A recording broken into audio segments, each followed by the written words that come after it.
Bonjour à tous, aujourd'hui j'aimerais reprendre un concept que j'avais un peu laissé de côté ces derniers temps, celui de donner mes avis sur les œuvres de la mangasphère. J'espère que cette vidéo vous plaira et je vous propose de commencer tout de suite. J'aimerais donc vous parler aujourd'hui d'un manga qui a gagné en popularité ces derniers temps grâce à Crunchyroll en France. Cette œuvre n'est autre que le manga Nagatoro-san. Pour ma part, j'ai connu cette œuvre avant l'anime en version manga, mais comme ce dernier se démocratise, j'ai pensé que ce serait une bonne idée de vous en parler, tout simplement. Donc Nagatoro-san, c'est un manga de Nanashi, publié en France par la maison d'édition Nueve Graphics, que vous connaissez peut-être avec le manga Rent a Girlfriend ou Kobayashi-san no Maid Dragon. Commençons donc par un bref résumé de ce manga. Le synopsis est donc le suivant. L'histoire nous entraîne dans le quotidien d'un lycéen timide, passant ses après-midi seul dans la salle du club d'art de son établissement scolaire. Un jour, il attire l'attention de Nagatoro, une lycéenne en première année au caractère très taquin. Et j'insiste bien sur le caractère taquin. En effet, cette dernière passe ses journées à se moquer de lui en le martyrisant. On y suit donc les aventures de ces personnages au travers d'un slice of life rom-com. Au début, la première chose que j'ai remarqué était la suivante. Peut-on vraiment accrocher un manga sur le harcèlement scolaire? La réponse, vous vous en doutez sûrement, mais dans le cas de Nagatoro-san, c'est oui. Pourquoi ça, me direz-vous? Eh bien, les raisons sont simples. Premièrement, ce qui fait qu'en majeure partie on accroche, c'est tout simplement parce qu'ici, l'atmosphère entre les deux personnages, notamment de Nagatoro à Senpai, tire plus vers le, entre guillemets, qui aime bien châtie bien, plutôt que du harcèlement pur. De plus, ici la violence qu'utilise Nagatoro n'est pas punitive au sens littéral du terme. Elle ne fait pas ça comme un harceleur qui s'acharnerait sur sa victime pour lui nuire totalement, pour un plaisir purement personnel. Non, c'est plutôt une manière de les rapprocher l'un de l'autre, que Senpai finit en plus par prendre plus ou moins bien, ce qui renforce encore plus le côté passable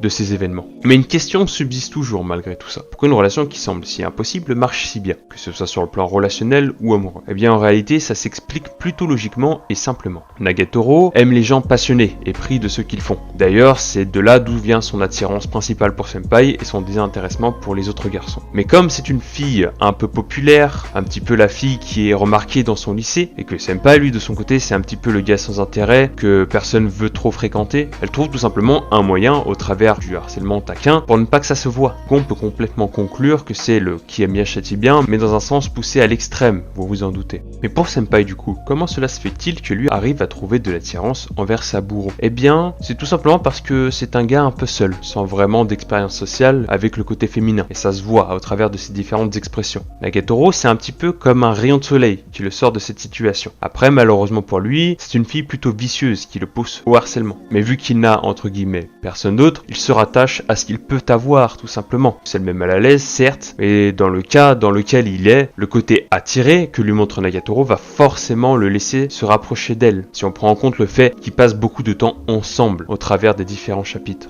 Maintenant, venons-en au manga. Pourquoi celui-ci attire l'œil du lecteur? Premièrement, il y a le côté curiosité malsaine. On est attiré par le manga Nagatoro-san de par ce biais-là en principal, je pense. Deuxièmement, la relation est plutôt originale. Je veux dire comme c'est ce genre de relation un petit peu posée sur quelque chose qui est reclus, même si c'est bien ou pas bien, ça reste quand même original. Revenons rapidement sur un point qui n'est autre que le titre du manga. Le nom est le suivant. Arrête de me chauffer Nagatoro-san. Ils ont mis ce nom-là car Nagatoro-san est à mes yeux trop rempli de fanservice superflu sans qu'on en ait réellement besoin.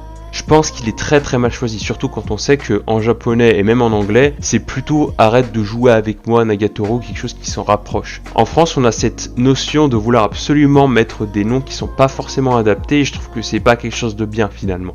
Et ceux qui lisent les scans, vous me comprendrez sûrement. Après, pour ce qui concerne le dessin, il est plutôt sympa, assez mignon dans l'ensemble. Même des fois, il est très cartoonesque. Mais surtout, ce que j'aime, c'est qu'ils arrivent à garder des traits très expressifs. On peut le voir notamment quand Nagatoro s'apprête à faire quelque chose de vicieux. Dans l'ensemble, c'est un manga que je pourrais recommander. À vrai dire, c'est un petit peu particulier et il faut aimer ce genre de romance un peu taquin. Mais si c'est le cas, je peux vous conseiller que de foncer, car c'est quelque chose qui est rafraîchissant. Je sais pas vraiment s'il y a d'autres œuvres qui traitent du même souci, le harcèlement scolaire, tout ça, vous m'avez compris, mais celui-ci est plutôt intéressant. Voilà, je pense avoir fait le tour sur Nagatoro-san. Je vois que le manga dure, mais je sais pas s'il va pouvoir le tenir très longtemps. C'est un sujet, on va pas se le mentir, qui va s'épuiser très vite, au fur et à mesure du temps.